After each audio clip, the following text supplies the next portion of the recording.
अध्याय 2। हे भाइयों, जब मैं परमेश्वर का भेद सुनाता हुआ तुम्हारे पास आया तो वचन या ज्ञान की उत्तमता के साथ नहीं आया। मैंने ये ठान लिया था कि तुम्हारे बीच यीशु मसीह वरन क्रूस पर चढ़ाए हुए मसीह को छोड़ और किसी बात को ना जानूं। मैं निर्बलता और भय के साथ और बहुत थरथराता हुआ तुम्हारे साथ रहा।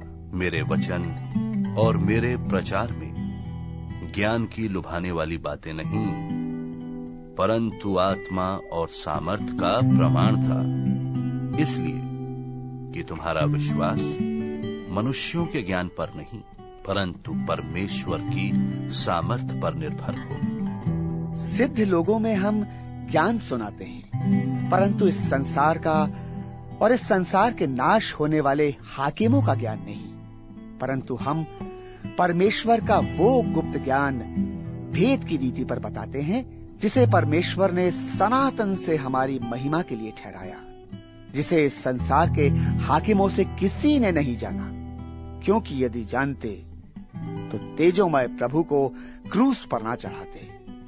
परंतु जैसा लिखा है कि जो आंख ने नहीं देखा और कान ने नहीं सुना और जो बातें मनुष्य के चित्त में नहीं चढ़ी, वे ही हैं जो परमेश्वर ने अपने प्रेम रखने वालों के लिए तैयार की हैं। परंतु परमेश्वर ने उनको अपने आत्मा के द्वारा हम पर प्रकट किया, क्योंकि आत्मा सब बातें वरन परमेश्वर की गूढ़ बातें भी जांचता है। मनुष्यों में से कौन किसी मनुष्य की बातें जानता है? केवल मनुष्य की आत्मा जो उसमें है, वैसी ही परमेश्वर की बातें भी कोई नहीं जानता।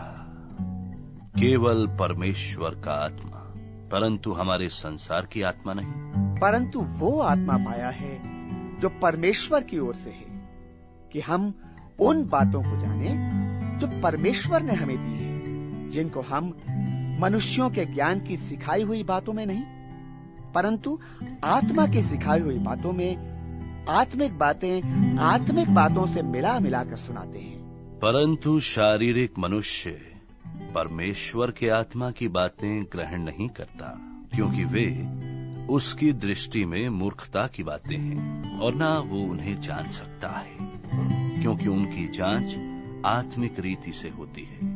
आत्मिक जन सब कुछ जांचता है, परंतु वो आप किसी से जांचा नहीं जाता, क्योंकि प्रभु का मन किसने जाना है कि उसे सिखलाए। परंतु हम में मसीह का मन है।